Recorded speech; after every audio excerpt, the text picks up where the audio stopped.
안녕하십니까. 김민수의 빨간 펜 시간입니다. 오늘은 시장이 어제 일은 뒤로 하고 올라가기 시작을 하는 상황들이고요. 물론 이제 내일 선물옵션 동시만길이 있다고 하더라도 여러 가지 변화가 시장에서 그래도 강한 흐름들이 계속 확인된다라는 관점 쪽에서 좀 더 주목을 해야 될 것 같고요. 그와 함께 이제 오늘은 지금 시장에서 확연하게 좀 소외되어 있는 대표적인 섹터인 음식료 업종 관련된 섹터를 한번 여러 가지 흐름들을 점검해보고 그와 함께 거기서 또 그래도 소외됐지만 앞으로 변화 가능성은 없을지 그리고 그에 따른 또 투자 아이디어는 없는지 이 부분을 한번 집중적으로 확인해 보도록 하겠습니다.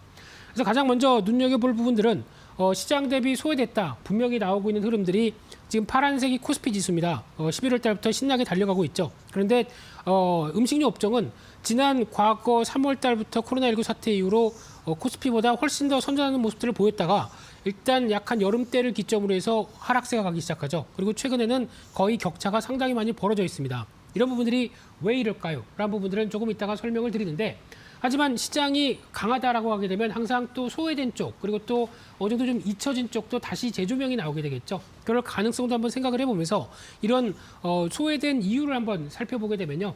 일단 음식료 업종의 부진한 대표적인 이유는 일단 첫 번째가 워낙 강세는 좋습니다. 지금 워낙 강세는 수혜 쪽으로 바라볼 수 있는데 왜냐하면 곡물을 대부분 수입하는 입장이다 보니까 수입자의 입장 쪽으로는 원화가 강세가 오히려 더 싸게 수입할 수 있는 요건이죠.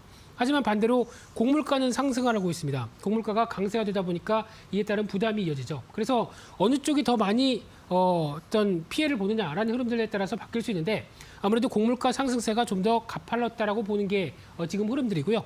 그러다 보니까 그러면 어느 정도 비용들이 올라간 부분들을 제품 가격에 올려서 받을 수 있느냐라는 부분들이 아마 내년부터 또 중요한 음식료 업종들의 가장 큰 숙제가 아닐까 싶은데 이 부분이 계속 해결이 돼야 되겠죠. 그래서 이 부분과 확인되게 되면 오히려 부진을 탈피할 수 있다는 입장들인데 특히 화면을 보시게 되면은 대표적으로 환율입니다. 환율은 월봉인데요. 뭐 저희가 다 아시는 것처럼 한 1,200원대에서 급하게 밀려 내려가면서 1,100원대 이하로 빠르게 자리를 잡기 시작했죠. 그런데 대표적인 이제 미국의 옥수수 선물 같은 경우 옥수수나 뭐 소맥, 뭐 대두 모두 다 흐름을 보게 되면 거의 비슷한 흐름들입니다.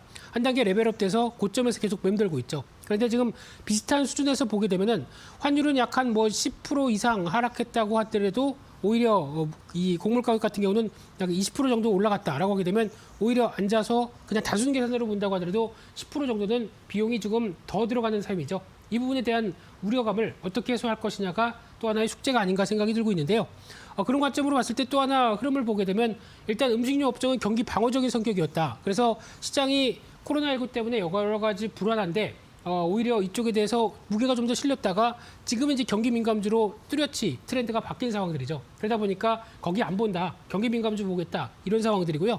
게다가 또 상반기는 언택트 쪽으로 부각받으면서 대표적으로 집에 오래 있다 보니까 음식료 업종에 대한 수요가 훨씬 더 늘었다라는 부분들인데 마찬가지로 이번에도 재유행에도 불구하고 이런 모멘텀이 지금 안 먹힙니다. 왜냐하면 일단 백신 나오고 치료제 나오게 되면은 이 상황들이 이제 시간만 지나가게 되면 좀 꺾이지 않을까라는 시점이다 보니까 주가가 미리 선반영하는 관점 쪽에서 좀 소외되고 있죠. 게다가 또 올해는 뚜렷하게 성장세 조금 있다가 주요 업체들을 보시게 되면 아시겠지만 성장세를 보였지만 내년은 성장이 한다고 하더라도 좀 속도는 둔화될 될 것이다 라는 관점 쪽에서 좀 여러 가지 부진한 모습들이 이어지고 있고요.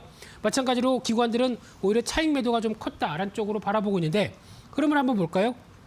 특히 음식료 업종의 어떤 장기 일봉의 추이를 보게 되면은 지금 벌써 있던 중기적인 이탈선, 지금 검은색으로 표시되어 있죠. 여기 이탈하는 흐름들 쪽에서 그 이전부터 기관들은 계속 매도세가 이끌어지고 있는 상황들입니다. 그래서 어떤 기술적인 분석만 보다고 하더라도 한번 중기 저항을 시도를 하다가 이탈했고요. 또 최근 들어서는 한번 또 시도를 하다가 이탈했습니다. 그래서 적어도 이 중기적인 어떤 검은색 선, 이 안쪽을 안착을 하기 시작해야 그 다음에 탄력을 좀 보이게 되겠죠. 이쪽이 언제냐라는 부분들은 아직은 조금 더 시간의 흐름들이 필요하지 않을까로 바라보면서 확인되게 되면 오히려 매수 기회도 되겠죠. 저항권을 안착했다는 관점 쪽에서. 하지만 지금은 조금 더 시간이 필요하다는 관점 쪽으로 바라보고 있고요. 그러면 기관의 흐름들도 같이 또 변화가 되는지도 확인해야 될 것이다라고 보여지고 있는데 그러다 보니까 이 환율과 곡물 가격 일단 계속 추이를 지켜보는 게 중요하다고 봐야 될 것 같고요. 게다가 K푸드라고 하는 쪽, 특히 지금 보통 음식료 쪽은 내수 쪽으로 많이 얘기를 했었는데 오히려 이제 수출과 관련된 K푸드에 대한 시각들이 조금 더 늘어나기 있는 게 현실이라고 봐야 될 부분들인데 일단 한눈에서 보셔도 아시겠지만은 해외 쪽에서 어느 정도 인지도가 있고 잘 팔린다. CJ 제일제당이죠. 근데 올해만 그런 게 아니라 작년도 일단 좋았습니다. 근데 작년보다도 벌써 지금 한 3분기 기준으로 보게 되면 약 한 10% 이상 더 잘 팔리는 모습들이 나오고 있고요. 뭐 오뚜기나 농심 다 얘기 나오고 있는데 좀 더 의미 있는 변화가 나오는 부분들은 삼양식품입니다. 삼양식품 같은 경우도 오히려 작년보다 오히려 훨씬 더 3분기도 좋았다라고 하게 되면 이런 부분들이 뚜렷이 반응할 부분들에 대한 해외 매출이 잘 난다라는 쪽에서 삼양식품도 일단 관심권으로 두셔야 될 부분들이고요. 그래서 지금 광군제 같은 경우도 뚜렷하게 실적이 잘 나온 업체를 본다라고 하게 되면 11월 11일 당일 같은 경우도 삼양식품이 오히려 한 2배 가까이 어떤 실적을 더 냈다라고 하게 되면 이런 인지도가 쌓이면 쌓일수록 해외 매출에 대한 기반이 되겠죠. 이런 쪽에서 국내 업체들 의외로 해외 쪽의 매출이 잘 나오는데 그중에서 특별하게 눈에 띄는 쪽은 삼양식품 의외로 어떤 불닭 볶음면인가요? 이쪽을 통해서 잘 나오고 있다는 쪽도 눈에 띈다고 봐야 될 부분들이고요. 게다가 또 중요한 부분들이 HMR 시장은 계속 늘어날 걸로 보여지고 있고 하지만 또 하나 음식료 업종이 수요가 저희가 보통 이제 개인이 한 개, 두 개 사는 것보다 다량으로 구매해서 어느 정도 변화가 나오게 되면은 단체 수요, 특히 급식 같은 경우죠. 이쪽이 지금 코로나19 때문에 멈춰 있다라고 하게 되면 이 부분만 해소가 되기 시작한다라고 하게 되면 회복됐었을 때 기대감은 더 높아질 수 있습니다. 그렇기 때문에 이 부분도 하나 체크할 필요가 있다라고 보여지고 있는데 특히 HMR 시장 같은 경우 보게 되면은 2015년도 대비해서 가파르게 올라오다가 지금 2019년도 20년대를 들어가기 시작하면서 거의 한 2023년도 앞으로 한 3년 뒤 가게 되면은 지금 때보다 거의 2배 이상 성장할 것이다라고 바라보는 게 이 지금 HMR 시장의 규모인데 이를 또 하나 분석할 수 있는 부분들이 1인 가구의 추이죠. 지금 현재 과거에는 20%도 안 됐던 숫자에서 지금 현재 한 2020년도에 한 30%대까지 지금 올라와 있는 상황들이고요. 거기다가 앞으로 계속 가면 갈수록 거의 한 36%대까지. 그래서 즉 1인 가구가 늘어나기 시작하면서 나오는 HMR 시장의 규모는 훨씬 더 클 수밖에 없고요. 그에 따라서 이 총 가구들도 아마 성장하는 쪽으로 나오다 보니까 오히려 이 지표는 정부의 국토교통부가 좀 봐야 되겠네요. 그러다 보니까 1인 가구의 증가도 어느 정도 부동산과 관련된 쪽에 영향도 끼치지 않을까 생각 들고 있는데 그런 쪽에서 변화를 일으킬 수 있는 대표적인 쪽은 HMR 시장에 대한 변화가 그대로 가져간다라는 관점 쪽에서 눈여겨보셨으면 좋겠고요. 그런 측면으로 보게 되면은 실적 동향을 봤었을 때 일단 한눈에 쭉 보셔서도 아시겠지만 올해 괄목할 만한 성장세를 다 보였습니다.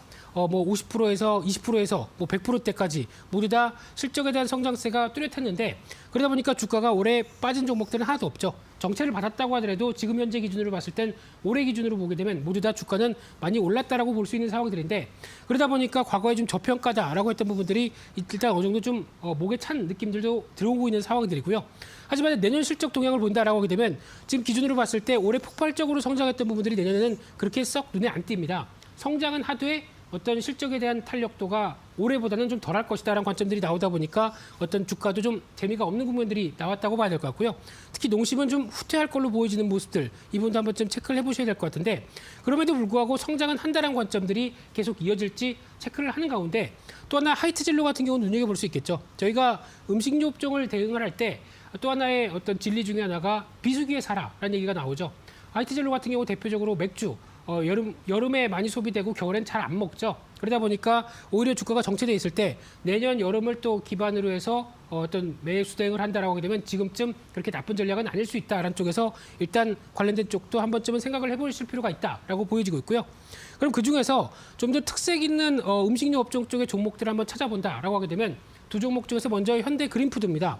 이 회사 같은 경우는 일단 단체 급식이 한 매출 비중이 한 20% 되는데 또 여행업종도 같이 포함되어 있다 보니까 상당히 좀 부진한 모습들이 나오죠. 그런데 오히려 사무용 가구라든가 친환경 농산물 유통, 뭐 HMR 이쪽은 오히려 성장 쪽을 바라보고 있다는 관점 쪽에서 올해 의외로 잘 선방했습니다. 실적이 한 3% 증가로 나올 걸로 보여지고 있고요. 내년은 또 성장한다라고 하게 되면 일단 코로나19의 피해로 볼 수도 있는 상황들이죠. 이쪽에 대한 변화가 확인된다라고 하게 되면 레벨업을 시도하지 않을까라는 관점 쪽에서 목표가는 9,500원대, 손절가는 7,700원대로 대응하셨으면 좋겠고요. 또 두 번째로 볼 수 있는 쪽은 사조 오양이라는 종목인데 저거 뭐 AI 관련된 또 수산물 테마 아니냐라고 볼 수 있는데 의외로 실적이 잘 나왔습니다. 3분기 실적 보게 되면은 매출 자체가 20% 이상 증가했고요. 영업이익도 한 70% 이상 지난 분기 대비해서 늘어났다라고 하게 되면 일단 저희가 모르는 사이에 수산물에 대한 실적 흐름들은 양호하게 진행된다는 관점 쪽에서 한번 좀 꼽아봤고요. 그렇게 됐을 때 한번 대응을 하시는 관점으로 보다가 오히려 조류독감 관련된 테마 때문에 급하게 움직인다. 그러면 팔아야 되겠죠. 그런 어떤 트레이딩 관점도 충분히 될 수 있는 대표적인 종목이 아닐까라는 관점 쪽에서 목표가는 12,000원대, 손절가는 9,400원대로 대응한 전략들이 좋겠다. 이렇게 말씀드리도록 하겠습니다. 그래서 오늘은 시장에서 대표적으로 소외되어 있는 업종, 음식료 업종에 대해서 이것저것 살펴봤는데요. 소외는 됐지만 내년에도 성장세는 이어간다. 그러면 또 하나의 기회가 될 수 있을 여러 가지 아이디어를 한번 찾아보시면서 대응하는 것도 나쁘지 않겠다. 이렇게 말씀드리겠습니다. 그래서 오늘 준비한 내용들은 여기까지 해서 말씀드리고요. 저는 또 내일 이 시간 다시 찾아뵙겠습니다. 감사합니다.